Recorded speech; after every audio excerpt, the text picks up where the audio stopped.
Most people belong because whenever you see classes in session as an educator, you're in love with the process. You see the light bulbs going on, and so I don't want to interrupt what you guys have happening. My name is 20Priforce, and I'm the headmaster and CEO of an organization called Kino Labs. And Kino Labs, we launch hackathons, very much like this. But we focus on what we identify as high potential youth in low opportunity settings. And so last year we launched the first hackathon. Actually, you know what, before I even get there, so I was at the Open Society Foundations. The George Soros, he's someone who believes that what he experienced as a kid in Nazi Europe was very similar to what he saw was happening with black males, particularly young black males in America. That there was this marginalization and this sort of path to prison and poverty. And so he then set out to fund the Campaign for Black Male Achievement. And the Campaign for Black Male Achievement started off as it was 2 million, then 5 million, and then suddenly he increased it to about 200 million.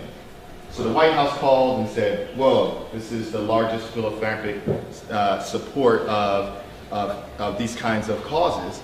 And so we like to get involved, and that eventually rolled into the My Brother's Keeper initiative. The reason why I'm mentioning this is because I sat in a room where we were talking about the Black Male Achievement campaign, and this is around the time that George Zimmerman was the verdict for his trial related to Trayvon Martin, and he was set free. And there was a conversation that was happening around whether, like, how do many of us who are in the BMOC space, that means Black Men of Color space, what do we do around the Trayvon Martin question and George Zimmerman victory? How do we go back to black males and then tell them that their lives are worth it? When clearly, all the encouragement that we can give them, the news is showing them that their lives are not worth it. And of course, like I said, Open Society Foundation is hosting this conversation because they also care about what's going on. And it's interesting because, so I'm in a room full of other Equity and Green fellows. The health people have something to say about it. The environment sustainability people have something to say about it. Everyone has something to contribute, but the tech fellows, 3 of us, coders, background in either coding or educating around coding, we said nothing. And I noticed it, and so I raised my hand and I said, well, I apologize because a lot of us techies here, we know that Facebook and Google is not having a conversation around Trayvon Martin. We know that this is a very East Coast conversation, but when we go back to Silicon Valley, that it's going to be about what is the app of the week. And even related to what you guys are hacking at GetD, this conversation is not even happening in schools. Because the way that schools work, they work in a very sort of hive-like model, where not even the curriculum can change depending on what's happening right outside. And so I said, okay, well, that's not happening. No, I said, Silicon Valley doesn't want to answer the question, could an app have saved Trayvon Martin? Because when Trayvon Martin was approached, when he was stalked by George Zimmerman, he had a phone in his hand. And this is the same experience that women have, where there's technology at their disposal, they feel threatened, and there's no app on that phone that could possibly help them in a situation like that. Because we're not creating technology that meets every condition. We're creating technology that is about, can I order pizza at 3 a.m.? Who's going to pick up my laundry? Those sort of problems, the big problems. I love when I'm at hackathons and the judges talk about, that's such a big problem, who's going to pick up your laundry? And so I came back to Silicon Valley, and by the way, the head of the Campaign for Black Male Achievement, when he tweeted that question, could not say Trayvon Martin, it got retweeted hundreds of times, and there was this explosion of conversation happening online. And the conversation was not just around the technology sector app development and social justice and racial justice. But there was also a segment of the black community, of the brown community, the Latino community, who said, well, how dare you even ask a question like that? Technology can't solve these problems. There shouldn't even be an attempt for technology to solve these problems. The problem is too big. And so, being a hacker, I decided, well, I want to continue this conversation, and I want to make everybody, I just want to make everybody upset, and by continuing this conversation. And so then I decided to, well, and in order to have a conversation in Silicon Valley, no conference, no forum, you're not going to have a, let's have a hackathon. Let's have a hackathon. Let's have programmers and engineers in Silicon Valley working with kids in Oakland. And not only that, so to keep it from being a colonizing experience, as I call it, let's have some of those same folks who are in the churches and community programs, and a lot of those who are in activist communities in Oakland also work with these kids. Let's have what I call an empathy spillover. And I remember calling Startup Weekend, and I said, I'm going to launch this hackathon. And then I learned at that moment that Startup Weekend had never done a hackathon in Oakland. I don't think there's a country Startup Weekend has touched, but yet right next door, they never did a hackathon. So it just cares to show you what the technology space is like when it comes to bias and how comfortable we are. Because when I spoke to engineers out of Silicon Valley and asked them to come to Oakland, they said, well, I've never even had a conversation with a black kid. And so to hack with them, to build something. And so so I got everyone together. And people ask what makes Silicon Valley Silicon Valley. And there's a lot of research around this idea of a knowledge spillover. That like hackathons are a product of that knowledge spillover. And the knowledge spillover effect is that there's transparency. And we can share ideas, we can communicate, and we don't have to worry about, well, now unless you're Apple, Samsung, or when you're making the big bucks, about IP. I mean, there's not this conversation around. I mean, for an investor to receive a document stating that I pitched my idea to you, and a non-disclosure agreement, I pitched my idea to you, and then that we don't work that way. We know because we want things to move at the speed of innovation. And so, but why is it that we can't feel at the speed of innovation? And what I wanted was that for this interaction to take place, I didn't want this to be just a whole bunch of adults saving the lives of these kids. It's not a charity case.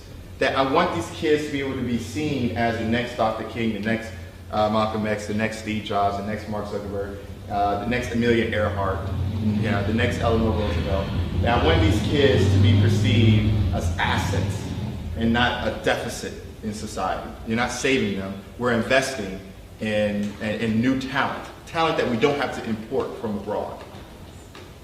And so I close with this.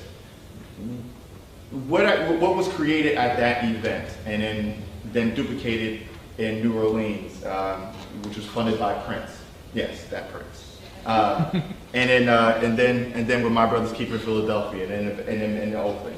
We're doing a hackathon in Albuquerque, New Mexico, for Native American youth. Can you imagine that? And that hackathon is called the Gathering of Nations. Young Native American youth at reservations all around the country are gathering in Albuquerque, New Mexico, at the Native American Charter Academy.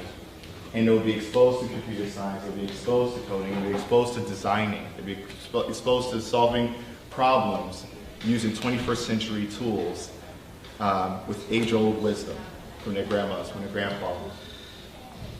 I call it the empathy spillover. When we talk about decentralization, we're not talking about disconnection. We're actually talking about that the systems that we have in place right now have us so disconnected that we think that this systems integration is actually helping us when, if anything, it's making us poor. Because Malcolm Gladwell says that poverty is not desperation or even deprivation, that poverty is isolation. And so these kids building apps, that's great. But I always say that the first thing that we teach them is to hack their own isolation. And it's the same thing we teach to their mentors, is to hack their own isolation, to connect with those kids. And so as you're continuing forward, think about that decentralization is how we can get reconnected to one another. I'll take any questions.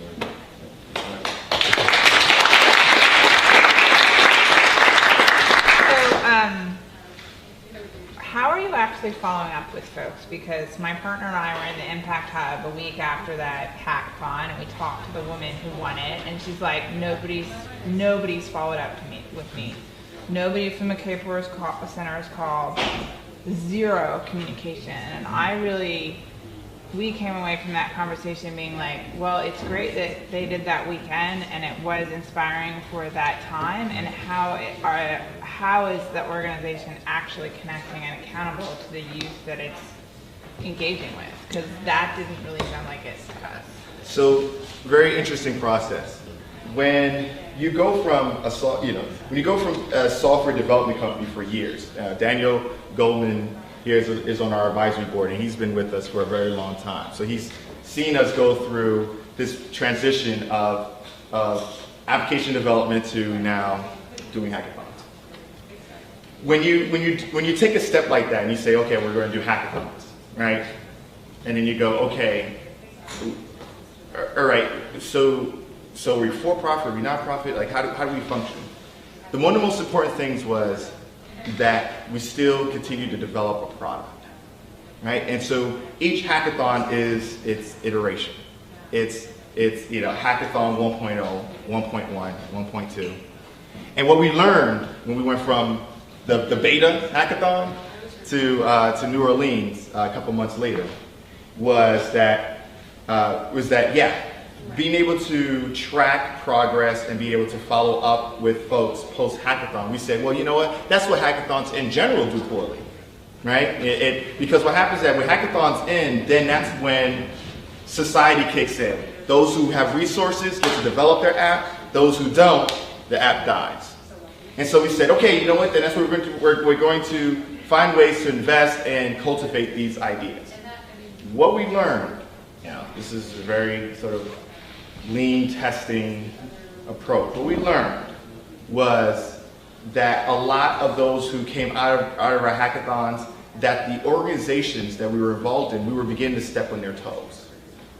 And so let's say you go to Hack the Hood, you go to Hack the Future, and there's a whole lot of organizations like that.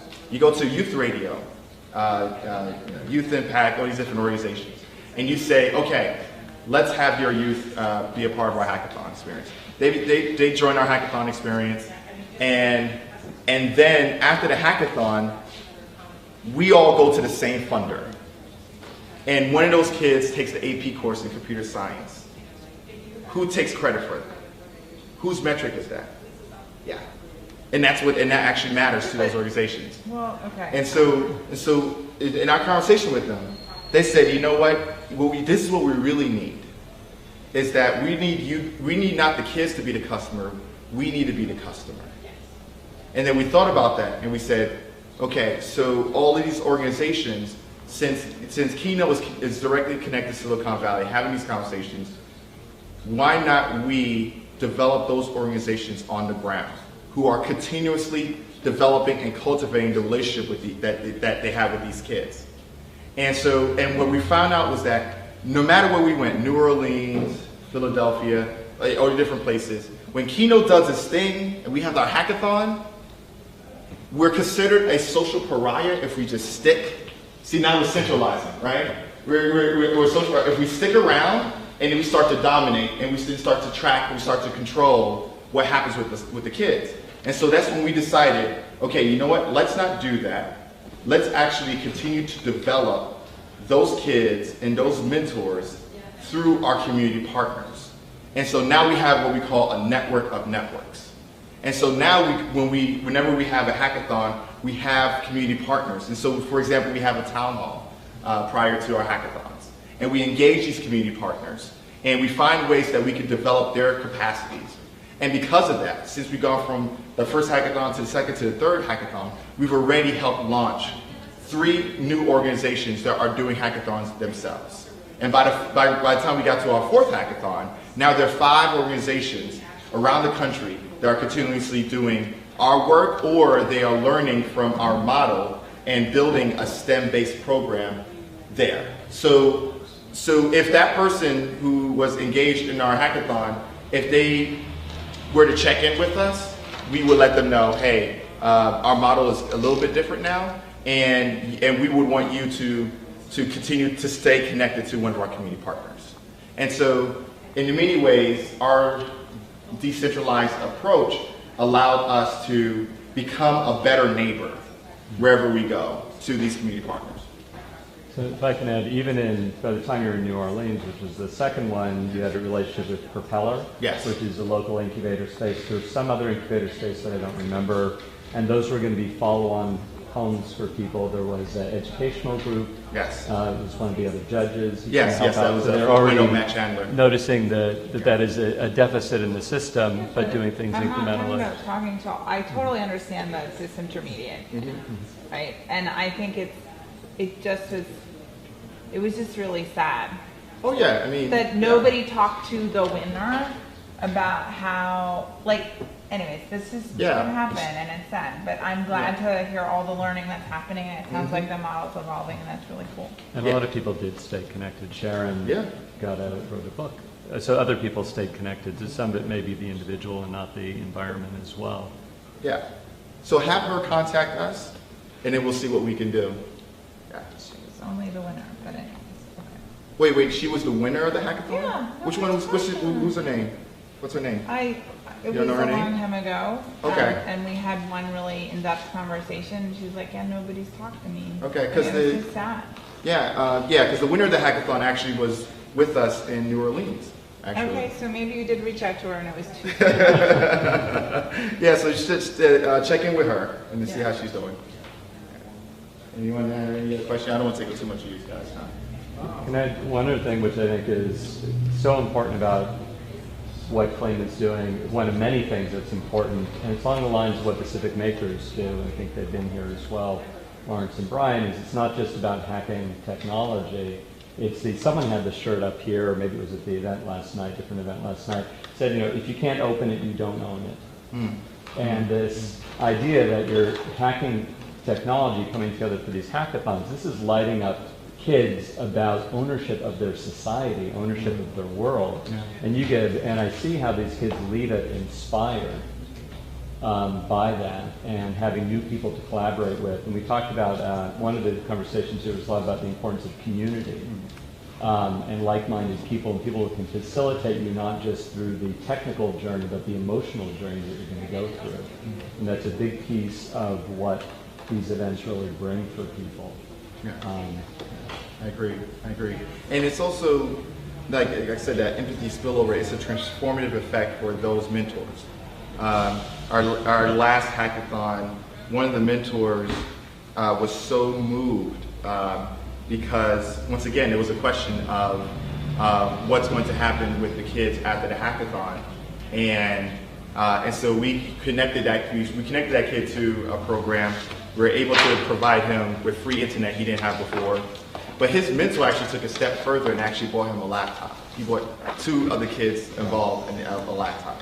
And he said it's because and we asked him, he said, wow, that's incredible. He said that it was because he saw them as investments, and that they're only a couple of years younger than Mark Zuckerberg. And so can you imagine investing in Mark Zuckerberg a year or 2 years before their trajectory? What are you doing in terms of helping alternative models to financing and capital? Because I find it somewhat disturbing that communities are framing it as a black Mark Zuckerberg, whereas Facebook basically went out to monopolize and exploit and extract value of unpaid data, and that's not particularly progressive or transformative. So like, are there alternative narratives of funding and you know, like what are we aspiring to build? Monopoly internet projects or decentralized ones? So it sounds like there's two questions. One is the perception of Mark Zuckerberg, Facebook, and whether there should be a black version of that. And the other question is around funding models, business models. So in terms of the black Mark Zuckerberg, it's a phrase that I also have issues with. I'd rather say a techie Dr. King. And so I go back and forth between that, and as well as let's not keep it so gender locked. So let's say a techie Amelia Earhart or a techie Harriet Tubman. And so there's that. And then when it comes to in terms of a business model, we sell our hackathons, and then when we sell our hackathons, we also are funded by foundations and grants in order to support our operational budget. So in our mixed model allows for not only for us to stay as this 3-day academy, as this hackathon academy, in terms of our operational budget, but our sales model allows us for us to experiment, so we stay a lab. Cool. But are you also inviting the youth to think differently about the business models behind what they're doing? That is if we were a traditional school. Then we would hand out a curriculum that would more so focus on what they should be thinking about, as opposed to, we truly believe that in the hackathon space, we leave it up to them and we leave it up to their relationship with their mentor. So the only way that you can get them to start thinking differently about the economy, about health, about the environment, is if you are actually working with them. And so don't put the onus, because that's our relationship with education right now. We're so quick to say that should be happening in the schools, but how many of us are actually stepping into those schools? And so the hackathon experience is very different. If you want these kids to think differently about something, then actually work with them. Spend 3 days with them. And you know what? They may have you think differently about other things as well. So in Albuquerque, do you have partners down there that you're working with? Yes, we're working with the Native American Charter Academy, but we would love to work with increased partners. Yeah. The Kellogg Foundation has a senior guy down there I'm connected to. Okay. And he's Native American, and so exactly what they're looking to support. I love it. We're also talking to College Board right now, and they're also interested because when it comes to because College Board's business model, the SATs are being de-emphasized, and so they're focusing on their AP model, their advanced placement model, and so and when it comes to Native American youth, like a lot of those exams aren't even made available on their reservations, and so they want to think differently about it, and they want to learn. And we told them, we said, okay, all right, yeah, your money is great, but we actually want you to step in, work with these young people, and you can actually develop strategies as to how do you get these kids to be better prepared for college. Thank you. Yeah, it'd be great to connect with you. Any more questions? I guess it's more of a comment, and would love to have your response and anybody else's to hackathon. So I've gone to a few, organized a few. I haven't seen much of the work product out of the hackathon itself be terribly useful in itself.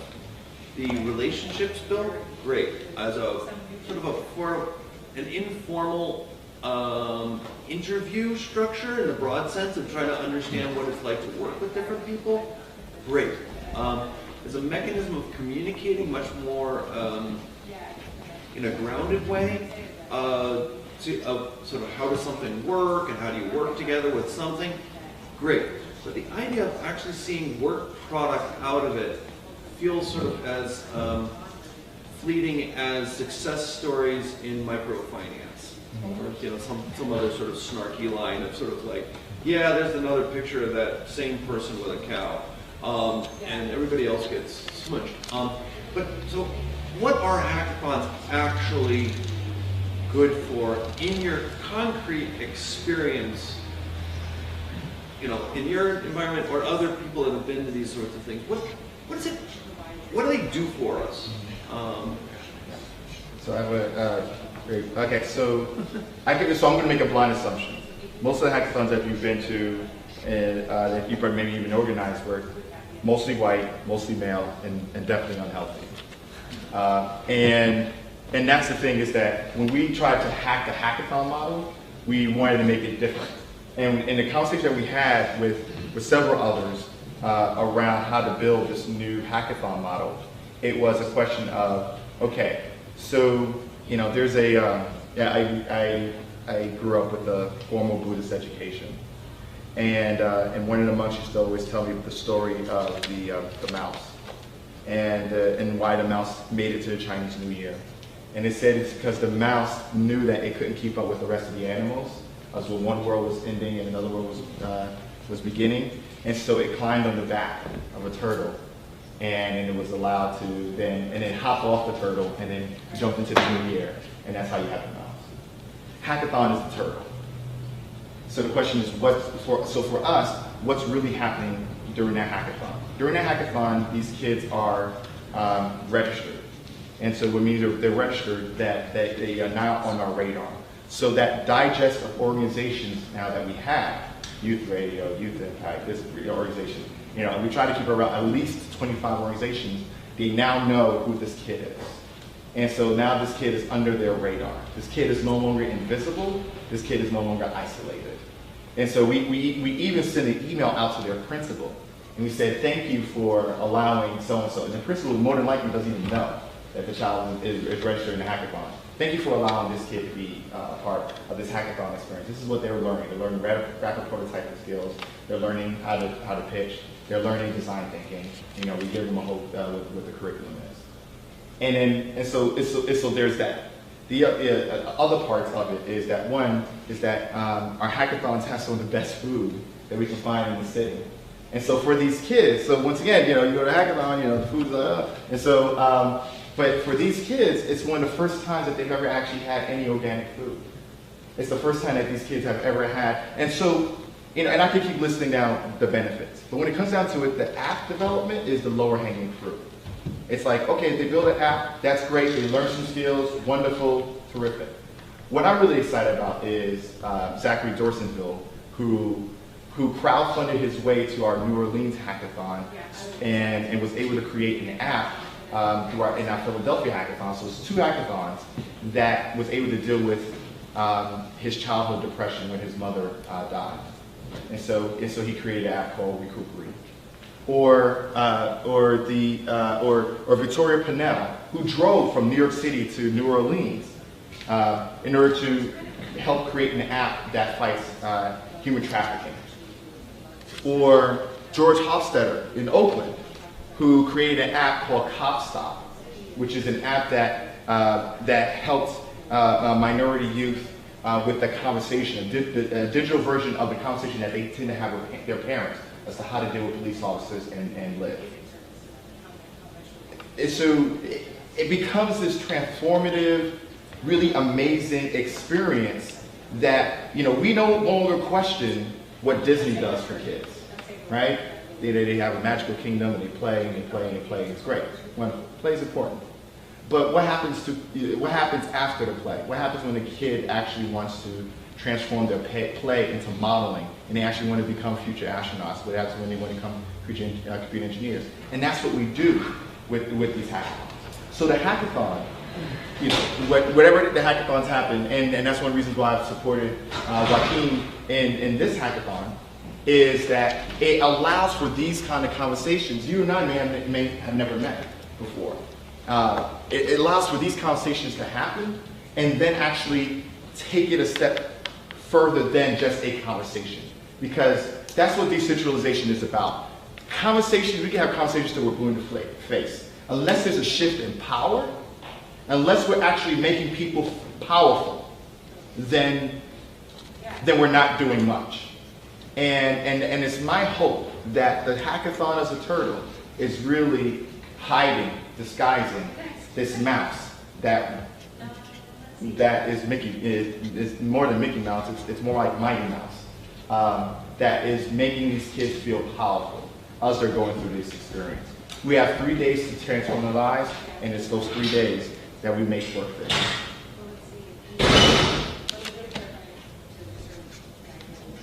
Thank you so much.